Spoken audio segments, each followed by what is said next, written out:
Saudara yang terkasih dalam Tuhan, hari ini kita akan bersama-sama mendengarkan firman Tuhan yang saya ambil dari Yohanes, 1 Yohanes pasal 3 ayat 17 sampai dengan ayat 18. Saya bacakan terlebih dahulu ayat yang mengantar kita masuk ke dalam firman Tuhan. Dan dari sini kita akan membandingkan, ya, dikomparasi dengan kehidupan Kain, ya. 1 Yohanes pasal 3 ayat 17 sampai 18. Barang siapa mempunyai harta duniawi dan melihat saudaranya menderita kekurangan, tetapi menutup pintu hatinya terhadap saudaranya itu, bagaimanakah kasih Allah dapat tetap di dalam dirinya? Perhatikan kalimat. Bagaimanakah kasih Allah dapat tetap di dalam dirinya? Anak-anakku, marilah kita mengasihi bukan dengan perkataan atau dengan lidah, tetapi dengan perbuatan dan dalam kebenaran. Saudara yang terkasih dalam Tuhan, kalimat mengasihi dimulai dengan seruan negatif, bukan dengan perkataan atau dengan lidah, tetapi dengan perbuatan dan dalam kebenaran. Ini sebuah perbandingan yang dikontradiksikan, dikontraskan antara NATO, no action, talk only, yang hanya ngomong doang, dengan perbuatan. 1 Yohanes pasal 3 ayat 18 menekankan harus dengan perbuatan dalam kebenaran.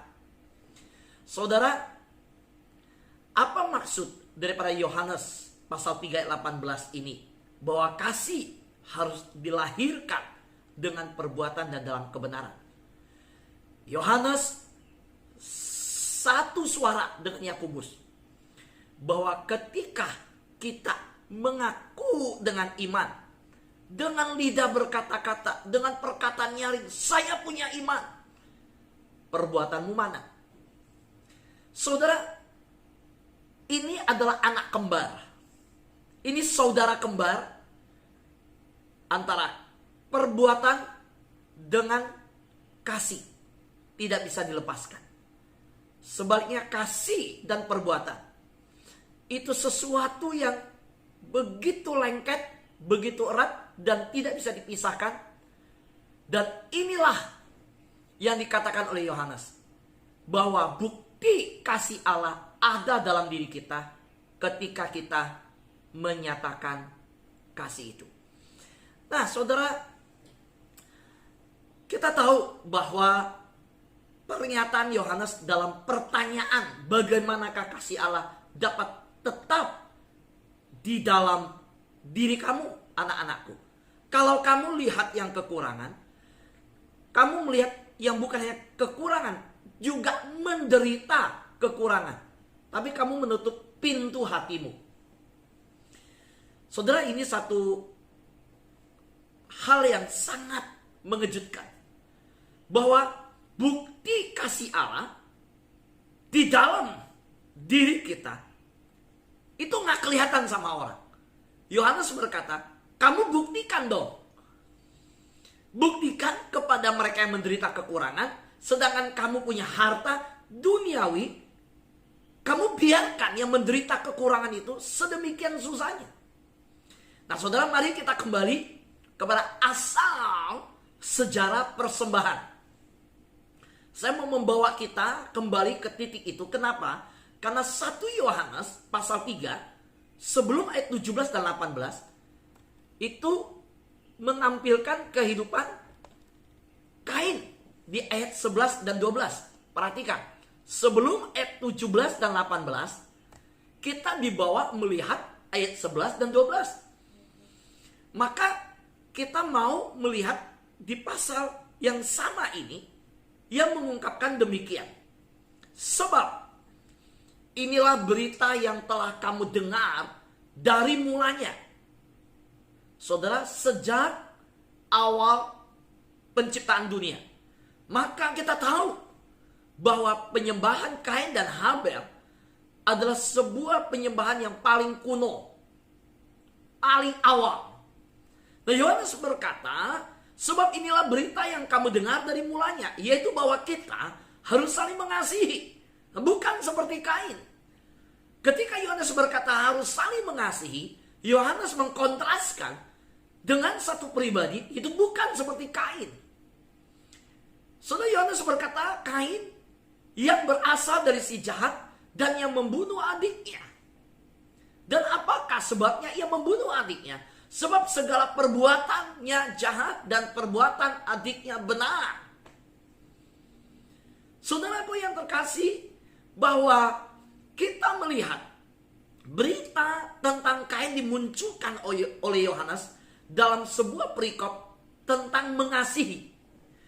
Dan dalam berita tentang mengasihi, Yohanes juga bicara tentang memberi. Nah, kita melihat bahwa Kain yang dipakai sebagai contoh, di dalam perikop itu juga kita tahu Kristus diberikan sebagai teladan dalam memberi. Nah, apa maksudnya Yohanes memasukkan Kain dan memasukkan Kristus di dalam tulisan tentang mengasihi? Kain jelas dikatakan bukan contoh dari orang yang mengasihi. Ketika Yohanes berkata kamu sudah dengar berita dari mulanya bahwa kita harus saling mengasihi. Dan inilah berita yang Kristus sampaikan juga. Kita harus saling mengasihi. Dan tidak boleh seperti Kain. Nah, sekarang mari kita lihat apa persoalan Kain. Kain dan Habel sama-sama punya kesempatan membawa persembahan. Jadi jangan bilang gak ada kesempatan untuk melayani Tuhan. Mereka diberi kesempatan untuk sama-sama melayani. Saya bacakan firman Tuhan di Kejadian pasal 4 ayat 3-5. Setelah beberapa waktu lamanya, maka Kain mempersembahkan sebagian dari hasil tanah itu kepada Tuhan sebagai korban persembahan. Habel juga mempersembahkan korban persembahan dari anak sulung kambing dombanya, yakni lemak-lemaknya. Maka Tuhan mengindahkan Habel dan korban persembahannya itu. Tetapi Kain dan korban persembahannya tidak diindahkan Tuhan. Lalu hati Kain menjadi sangat panas dan mukanya muram. Saudara, di bagian ini saya ingin kita berhenti dan melihat kalimat bahwa setelah beberapa waktu lamanya, setelah beberapa waktu dari perjalanan dari Taman Eden, kejadian semuanya, proses itu semua, Kain mengambil keputusan membawa persembahan. Dan ingat, sama-sama punya kesempatan memberi. Sama-sama diberi kesempatan untuk datang ke hadirat Tuhan. Sama-sama melayani Tuhan. Tapi hasilnya beda. Saudara, jangan pikir orang yang sama-sama datang ke gereja, sama-sama melayani, sama-sama membawa persembahan kepada Tuhan, berarti semuanya beres. Enggak sama. Buktinya apa? Kain. Beda, saudara.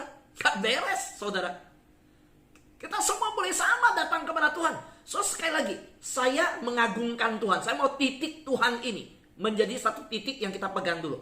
Tuhan tidak menolak orang datang kepada Dia. Amin, saudara. Tuhan tidak menolak orang membawa persembahan kepada Dia. Amin, saudara. Tuhan memberi kesempatan orang untuk melayani Tuhan. Tuhan tidak menolak pelayanan. Amin, saudara. Iya. Tetapi ketika datang kepada Tuhan, kita lihat bahwa Kain tidak diindahkannya. Saudara, tidak diindahkan ini sesuatu yang unik, saudara. Begini, tidak memakai bahasa ditolak. Tidak diindahkan itu, saya pakai deh ilustrasi ini kan besok ya. Firman Tuhan ini setelah ini besok itu Imlek, Sinjia. Nah, saudara lihat saya udah pakai merah-merah nih. Kan begitu kan ya. Saudara yang terkasih dalam Tuhan, orang Kristen paling senang ayat ini ketika di Imlek. Ketika masa-masa di Imlek. Karena Imlek hubungannya dengan angpau. Senangnya ayat apa? Senang ayat yang ketika Tuhan bicara sama Samuel di rumah Isai. Waktu mau datang mengurapi Daud. Apa yang terjadi? Samuel lihat Eliab, wah itu yang akan jadi raja, mau diurapi. Tuhan bilang, stop, bukan itu yang saya pilih. Apa yang dilihat manusia, bukan dilihat Tuhan. Manusia melihat rupa, Tuhan melihat hati. Nah, di Imlek anak Tuhan paling ingat ayat ini. Waktu dikasih angpau, anak-anak tuh pintar dia ngomongnya. Tante, nggak apa-apa kulitnya. Saya tidak lihat angpaunya, yang penting isinya. Ya saudara, nggak penting bungkusnya, yang penting isinya. Nah, saudara tersenyum nih. Oh iya ya. Nah, saudara mulai besok praktekkan. Isinya yang ini ya apa? Yang penting isinya, kulitnya nggak penting. Apalagi masa digital sekarang, nggak penting mau transfer pakai OVO, pakai Gojek, pakai Topet, pakai Blibli, pakai Shopee. Silakan, saya punya aplikasinya. Nggak penting aplikasi apa yang ditanya. Mau pakai aplikasi apa saya transfer. Yang penting isi transfernya berapa angkanya. Nah itu. Saudara, ini saudara perhatikan. Bahwa ketika Kain dan Habel datang kepada Tuhan. Yang pertama, saya melihat bahwa Tuhan memakai kata tidak mengindahkan. Dicatat di Alkitab. Tidak mengindahkan. Berarti tidak sesuai dengan standarnya Tuhan. Saudara, kalau saya melihat satu orang nih, kebutuhannya adalah dia butuh sekali jam tangan. Dia butuh jam tangan. Lalu saya memberikan dia satu alat, yaitu dompet. Dompetnya diterima. Lalu sampai di rumah, dia simpan di laci, gak pernah dipakai selama 1-2 tahun. Kenapa? Karena dia butuh jam tangan, bukan dompet. Barangnya diambil, oke kamu lakukan silakan, tetapi barang itu tidak diindahkan. Kenapa? Tidak sesuai yang standar yang ingin dibutuhkan, yang diharapkan. Saudara tahu maksudnya? Nah, saudaraku yang terkasih dalam Tuhan, persembahan Kain itu tidak diindahkan. Sama dengan artinya apa? Sesuatu yang ditolak. Nah, saudara, mengapa? Karena di dalam persembahan melibatkan yang namanya motivasi, saudara. Motivasi. Soal motivasinya apa? Itu penting. Saudara, iman dan perbuatan. Kita balik hubungkan hal itu. Perbuatan kelihatan. Iman nggak kelihatan.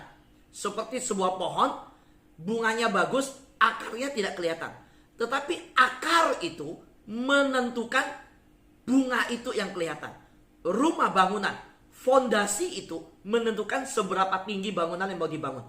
Semakin tinggi bangunan mau dibangun, fondasinya harus kuat. Maka bicara datang membawa persembahan kepada Tuhan, itu bicara apa? Bukan hanya yang kelihatan, tetapi yang tidak kelihatan, yaitu iman. Saudara, di dalam hal ini, Kain dikatakan sedemikian di Ibrani pasal 11 ayat 4. Saya bacakan. Ibrani pasal 11 ayat 4. Karena iman, Habel telah mempersembahkan kepada Allah korban yang lebih baik daripada korban Kain. Perhatikan, Ibrani pasal 11 ayat 4 berkata, karena iman, Habel telah mempersembahkan. Karena iman, saudara. Nah, saudara, dengan jalan itu, ia memperoleh kesaksian kepadanya bahwa ia benar. Karena Allah berkenan akan persembahannya itu. Dan karena iman, ia masih berbicara sesudah ia mati. Saudara, persembahan Habel, ketika kita kontraskan dengan apa yang Tuhan katakan di Ibrani pasal 11. Tuhan berkata, dengan iman, dengan iman. Berarti ada persoalan yang kaya. Kalau kita bandingkan itu, berarti ada persoalan di iman. Nah, apa yang menjadi persoalan di iman itu? Di Kain, persembahannya. Yang dikatakan berbeda dengan Habel. Habel dengan iman datang. Yuk kita lihat. Selain motivasi, sesuatu yang harus sama adalah perbuatan. Tanggal 14 Februari itu hari kasih sayang. Saudara, kita bilang mengasihi tanpa memberi, itu dipertanyakan. Sekali lagi gini, memberi belum tentu mengasihi. Mengasihi pasti memberi. Amin, saudara. Oke. Jadi, kita perhatikan. Saya udah bahas tentang iman. Iman gak kelihatan. Iman itu seperti akar pohon. Pohonnya kelihatan buahnya. Tapi yang menentukan buah itu akar di dalamnya. Seberapa dalam dan menyerap nutrisi. Bangunan itu kelihatan bagus. Yang menentukan bangunan seberapa tinggi akarnya, fondasinya. Maka iman itu penting sekali. Habel datang dengan iman. Tapi jangan lupa, ketika bicara tentang koreksi iman, Habel datang dengan iman, diwujudkan dengan persembahannya, perbuatannya. Maka Ini seimbang dengan 1 Yohanes pasal 3. Ini cocok dengan Yakobus yang berkata, iman tanpa perbuatan kosong.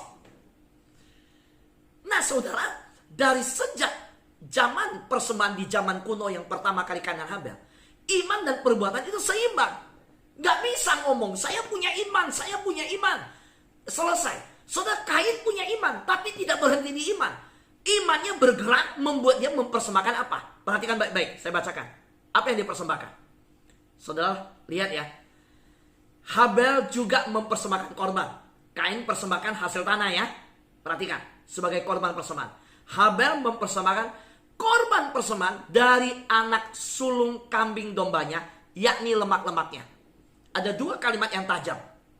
Jenis persembahan ditampilkan oleh Alkitab, oleh penulis, diizinkan Tuhan. Musa, penulis kitab Pentateuch 5 kitab, Kejadian, Keluaran, Imamat, Bilangan, Ulangan, itu ditulis oleh Musa. Dan Musa yang tidak lahir di zaman Habel dan Kain, yang lahir setelah begitu jauh. Ingat, Adam Hawa, Kain Habel, lalu muncullah Henok, muncul Nuh, Abraham, Ishak, Yakub, Yusuf, lalu sampai Musa, sampai Yosua. Musa zaman yang jauh sekali dari Kain Habel. Bagaimana tahu Musa mencatat ini? Maka atas ilham, atas wahyu daripada Tuhan, wahyu dari Roh Kudus, Musa mencatat dengan jernih, dengan jeli, bahwa persembahan Kain itu korban persembahan dari hasil tanah. Korban persembahan Habel dari korban anak sulung. Saya mau tanya sekarang, kita berhenti di sini. Besok kita lanjutkan tentang korban persembahan. Karena waktu, ya saudara. Saya berhenti di sini. Pengajarannya perhatikan. Saudara, waktu Habel mengambil domba dan ternaknya, berapa banyak ternak? Ada yang sulung, ada yang bungsu, ada yang banyak yang lain. Betul? Bisa nggak Habel mengambil yang bungsu? Bisa nggak? Ada kesempatan. Sebagai peternak, Habel punya banyak sekali, ratusan, mungkin ribuan kambing domba. Tapi di sini dicatat jelas anak sulung kambing dombanya. Dari mana dia tahu harus mengambil yang sulung? Dan bukan sulung. Dari sulung ada daging, ada kepala, ada ekor, ada kaki, ada buntut. Tetapi yang diambil oleh Habel dikatakan bahwa Habel mempersembahkan yang sulung, yakni lemak-lemaknya. Saudara tahu, dari sejak Gunung Sinai, waktu diturunkan kepada Musa hukum Taurat, lalu mulai Musa membimbing bangsa Israel di padang gurun, Tuhan turunkan aturan demi aturan persembahan. Dan kalau saudara bandingkan dengan persembahan yang diperintahkan Tuhan kepada Musa, itu adalah yang sulung dan dari lemak. Saudara, dari mana Habel tahu? Sedangkan perintah itu turun di masa Musa, jaraknya begitu jauh. Berarti tentu Habel tahu. Dari mana kita nggak tahu, tapi jelas itu sesuatu yang dia tahu bahwa Tuhan inginkan itu. Sesuatu keintiman dengan Tuhan, satu kepekaan, sesuatu yang dia tahu dan dia taat sepenuhnya. Dia punya iman dan dia lakukan dengan perbuatan. Dia lakukan itu. Maka bagi saya, persembahan bukan bicara hanya yang penting iman, yang penting iman. Tetapi yang kedua, ya, selain motivasi memberi, iman, tetapi sesuai dengan standar Tuhan. Standar siapa saudara? Saudara dalam memberi. Standar siapa? Standar kita atau standarnya Tuhan? Saudara, ketika Yesus berkata dan orang kaya memberi di depan bait Allah, ngencreng begitu banyak terdengar. Lalu ada janda miskin yang memberi. Yesus berkata, ayo, yang mana menurut kamu memberi yang terbaik? Kalau manusia lihatnya, orang kaya itu memberi yang terbaik. Tapi Yesus berkata, enggak, janda itu memberi yang terbaik. Nah saudara lihat, standar memberi itu jangan pakai ukuran kita. Standar memberi itu pakai ukuran Tuhan. Amin saudara. Wanita yang memecahkan narwastu di hadapan kaki Tuhan. Kalimatnya Yudas itu indah banget saudara. Orang yang memakai bahasa pelayanan.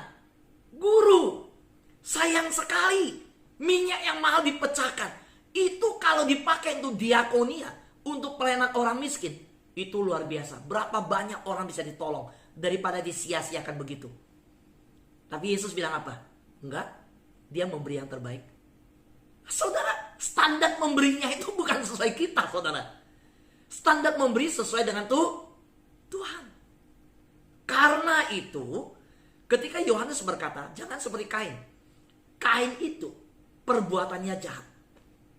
So, ketika saudara memberi, kita lakukan bukan seperti apa yang Tuhan mau.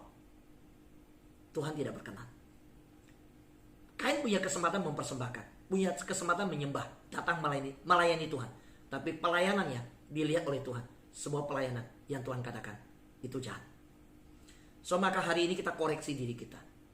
Ketika saya mengajak kita dengan firman Tuhan, doa fajar bersama-sama. Ketika mulai dari 7 orang bersama 6 sahabat saya terus mengkoreksi diri. Apa tujuannya? Nah, pelayanan ini gak dikenal orang kok.